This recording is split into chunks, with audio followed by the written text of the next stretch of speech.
Olá, tudo bem com você? Vamos hoje, na nossa aula de redação, ver alguns dos principais elementos da narrativa. Vamos ver narrador e discurso.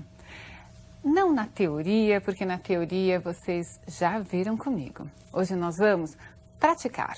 Vamos ver alguns textos, alguns excertos, fragmentos literários e neles nós vamos tentar identificar o tipo de narrador, classificar o narrador e também achar os discursos que podem ali estar presentes, as chamadas vozes presentes no texto. Vamos começar com um texto de Machado de Assis. É importante que você tenha em mente que no vestibular aparecem textos contemporâneos, textos atuais e textos também do século XIX, XVI, XVII, enfim. Você vai perceber uma linguagem diferente desta que você hoje lê, que você hoje utiliza na sua comunicação. Mas você deve saber lidar com essa linguagem. Não há tantas diferenças semânticas assim, mas há um texto que eu vou ler com vocês que você vai achar uma palavrinha muito estranha, vai parecer um erro, mas não é. Lembre-se de que a literatura, desde o século XVI até agora, vai ser pedida a você no vestibular. Vamos ler o texto então. De repente, Honório olhou para o chão e viu uma carteira. Abaixar-se, apanhá-la e guardá-la foi obra de alguns instantes. Ninguém o viu, salvo um homem que estava à porta de uma loja e que, sem o conhecer, lhe disse rindo: "Olhe, se não dá por ela, perdi-a de uma vez." "É verdade", concordou Honório, envergonhado. Esse texto é um texto de Machado de Assis, de um conto chamado A Carteira. Muito bem. Eu quero que você tente identificar comigo que tipo de narrador é esse presente e qual é o discurso que evidentemente está ali presente. Voltemos para o texto e você já responde para mim. Veja, quando se diz Honório olhou para o chão e viu uma carteira, e aí o narrador continua a abaixar-se, apanhá-la, continua falando sobre as ações da personagem, nota-se que há um narrador que é simplesmente observador. Ele está de fora observando as ações. E eu quero que vocês também observem a presença do discurso direto. Nós temos aí, e vejam os sinais de pontuação marcando o discurso direto. Olhe, se não dá por ela, perdi-a de uma vez. O travessão, o falar de forma direta, usando o tempo no presente, é sinal de discurso direto. Observe que há um verbo presente, que é o concordou, que nós chamamos de verbo dicende ou de elocução, bastante comum em discursos diretos ou mesmo no discurso indireto. Muito bem, esses verbos de elocução ou verbos dicende indicam quando a personagem vai falar. Então, eu posso dizer, ele respondeu 2 pontos e mostrar a fala direta da personagem, característica então do discurso direto, ou o verbo dicende de elocução pode aparecer no discurso indireto.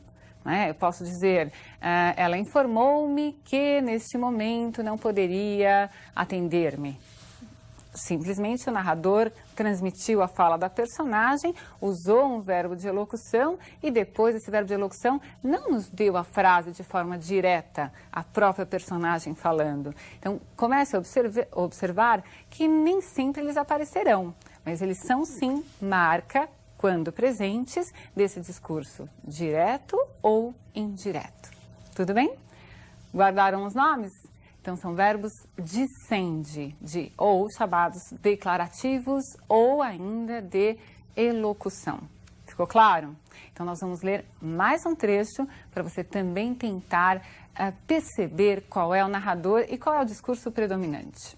Tinha medo de abrir a carteira. Podia não achar nada, apenas papéis e sem valor para ele.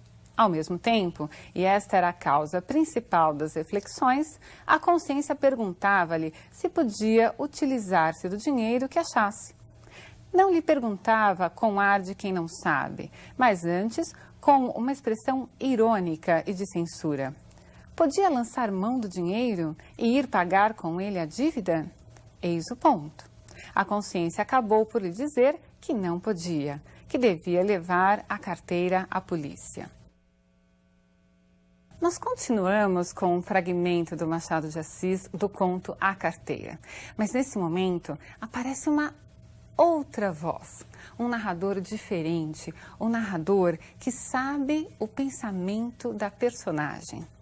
Eu quero que você acompanhe de novo esse trecho comigo, já atentando para essa dica que eu estou dando de que há um narrador que nos revela o pensamento da personagem e o momento em que esse pensamento diretamente nos é mostrado pelo narrador. Vamos de novo ao texto? Observe este trecho. Está lá. Podia não achar nada, apenas papéis e sem valor para ele. Ao mesmo tempo, e esta era a causa principal das reflexões.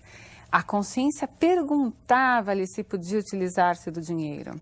Veja, como é que o narrador sabia o que se passava pela consciência da personagem? Só é possível esse tipo de colocação no texto se o narrador for onisciente, se ele conseguir saber o que se passa dentro da cabeça da personagem.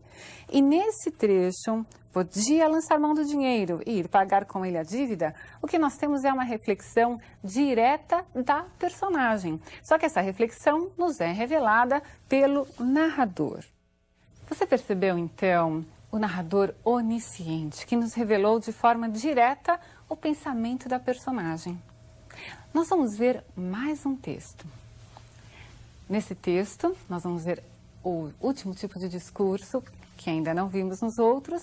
Lembre-se, já vimos o discurso direto, a personagem falando. Vimos o discurso indireto livre. Qual está faltando? Veja agora no texto. Começou por não dizer nada, pois em mim dou os olhos de gato que observa. Depois uma espécie de riso maligno aluminou-lhe as feições, que eram duras. Afinal, disse-me que nenhum dos enfermeiros que tivera prestava para nada, dormiam muito, eram respondões e andavam ao faro das escravas. 2 eram até gatunos. Esse texto é de um conto chamado O Enfermeiro, ainda de Machado de Assis. Bem, nesse texto você percebeu a presença da palavra dos, que hoje nós falamos dois. Isso vai acontecer também com outras palavras, como por exemplo, coisa, você vai encontrar em textos do século XIX, do século XVIII, e hoje se fala coisa. Assim como antes se dizia vossa mercê, que passou com o tempo a vós mercê, que passou com o tempo a você, e que hoje nós dizemos você está bem? Você hoje vai à escola?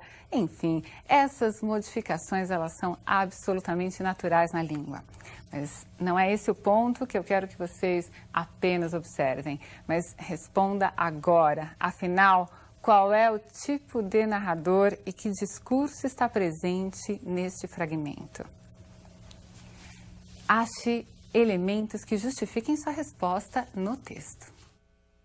Há um trecho que diz aí, pôs em mim 2 olhos. Apareceu um mim, que é o indicador de uma primeira pessoa. E mais para frente ainda há o verbo e o pronome. Disse-me. Alguém disse para mim, eu que estou contando a história. Nós temos um narrador que é personagem, um foco narrativo em primeira pessoa. Há um personagem que participa da história, ele conta a história para nós.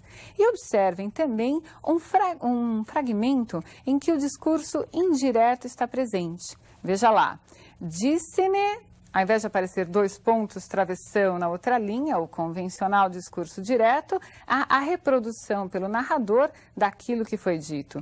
Disse-me que nenhum dos enfermeiros que tivera prestava para nada, dormiam muito, eram respondões e andavam ao faro das escravas. Vocês notaram? Quem disse essas coisas não foi o narrador. Ele contou para nós o que alguém disse para ele. Então, nós achamos aí um exemplo de narrador, personagem e de discurso indireto. Também apareceu um verbo dicende, aquele verbo que vai indicar o que vem depois do discurso, que vai ser anunciado, como eu disse, seja direto ou indireto. E às vezes o verbo dicende vem após o discurso, tanto direto quanto o indireto. Ficou claro? Entendeu? Bom, agora eu quero que você pense em fazer uma narração aí na sua casa. Eu vou fazer uma proposta, vou ler um tema que já apareceu numa grande faculdade, no vestibular de uma universidade muito importante, que você vai tentar desenvolver prestando atenção àqueles elementos já estudados. A caracterização da personagem, do espaço, do tempo, o narrador, e você vai criar o discurso. Mas veja que nessa proposta há elementos que são já definidos. Esses elementos que são já definidos implicam na sua nota. Se você não os obedecer, você perderá nota quando compuser o seu texto. Então, não deixe de seguir qualquer orientação. Vamos ler comigo?